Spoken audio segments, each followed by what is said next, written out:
You ever wonder what makes an instrument tick? People like to talk about them like they're machines, tools, assets, mission-ready systems, all that cold, polished nonsense. But that ain't the full picture, not even close. I would know. I was supposed to be one.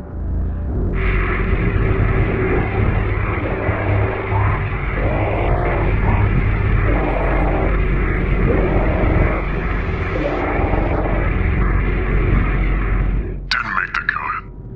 Bone density issues, nerve rejection. Whatever they told me, it doesn't matter. I was useful enough. Not to Sentinel. Not to the PAU. Just another broken candidate shoved out the side door. But I stuck around. Found other ways to stay alive. Took contracts. Did the dirty work no one else wanted. Watched the instruments come and go like seasons. Always new ones. Always the same look in their eyes. No fear. No hesitation. Just purpose. You ever see one wake up in their stasis pod? Rows of them. Silent. Suspended. Like bullets waiting to be chambered. Then they blink, stretch their hands, and ask one question. Where am I going? Never why, just where. Sentinel don't build them to ask why. They build them to act, to fight, to destroy and come back stronger. If they die, another one takes their place, and the cycle just keeps spinning. People think instruments are just cybernetic freaks strapped together in a lab. I mean, they're not wrong, but I guess they were made with one thing in mind. Victory. Doesn't matter the cost. They don't eat. They don't sleep like we do. They recover in their stasis, hibernating pods with neural feeds pumping in old battle data and updated mission profiles. No dreams, just reruns of wars. And when they're out there, on the ground, doesn't matter if it's smog, sandeaters, other factions, it's all the same to them. Targets to eliminate, obstacles to remove. I've watched an instrument walk through gunfire like it was a summer breeze, tear a reinforced door off its hinges and keep going like nothing happened. You'd think something like that would be unstable, violent. Well, they're not. They're very precise, efficient. Hell, half the time they're quieter than a regular merc. They don't yell, they don't posture, they just do. And when they're done, they come back, log the results, get patched up, crawl back into their pod like a ghost clocking out a shift. I've seen ones get ripped to pieces, melted down to bone and steel. They'll send recovery teams for the gear, memory logs, prototype banks, and parts. Sometimes they even get the body back if it's still breathing, or whatever you call it. Sentinel rebuilds it. If not, there's always another one. You know what's funny? Some of them remember. Not everything, just pieces. A moment here and there, a face there. Most of them brush it off. Doesn't matter to them. Memories ain't part of the mission. But I just think a few of them feel it, you know? The weight, the endless loop. Some come back a little different, quieter maybe, twitchier. Doesn't last long. Either they adapt or their system takes it out, I don't know. Or maybe they just don't come back at all.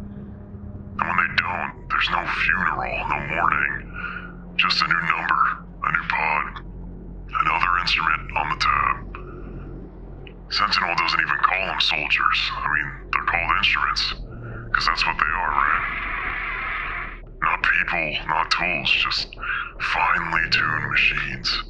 Made to carry out objectives with surgical precision. No hesitation or regret. But here's the part they don't advertise. Instruments aren't slaves. They're not even chained. They don't get orders barked at them from birth. They choose their missions. Decide how to upgrade. Decide how to fight. You give a normal soldier that kind of freedom. You might get chaos. Give it to an instrument. You get results. They don't question orders because they don't need to.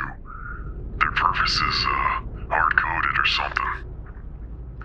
As long as they can fight, they're satisfied. As long as they get stronger, they're alive. What scares people the most, I think, not the power or the weapons, but the clarity. Instruments aren't lost. They don't doubt, they don't pause. They just know what they are, and most people, like you and I, we don't. I've worked with them a lot. Seen them deploy into hell zones with a nod and a grunt. See them walk out covered in blood and acid, dragging half a reactor behind them like it was scrap metal. You don't get attached. You don't name them. You don't even ask what they saw, because most of the time, you don't want to know. But every now and then, one of them sticks. One of them feels a little different. Maybe they move a little slower. Maybe they look at the sky just a little too long. Maybe they ask you a question they shouldn't know how to ask. And when that happens, you keep your mouth shut. You let it pass, because the last thing you want to do is remind an instrument that it's more than a weapon.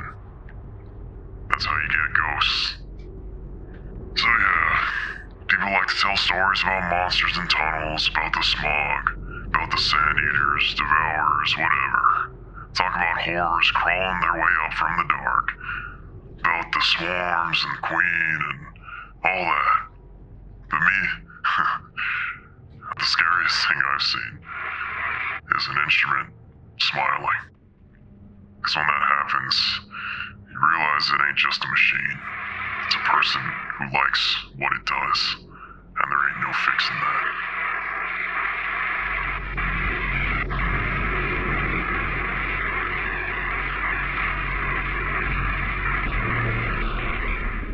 Hey guys, just want to give a special thank you to all my patrons, as well as anyone that's watched this video and supported the channel. It really means a lot. Don't forget to check out the Discord and other links if you want some more, behind the scenes.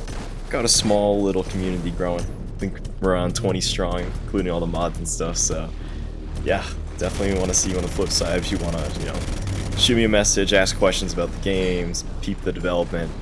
I try to upload daily on the Discord, so definitely check that out if you're interested. Also, for a bonus, here's some gameplay of the opening mission, or at least one of the missions I'm working on for the demo. But anyways, hope you all have a good rest of your day, and take care.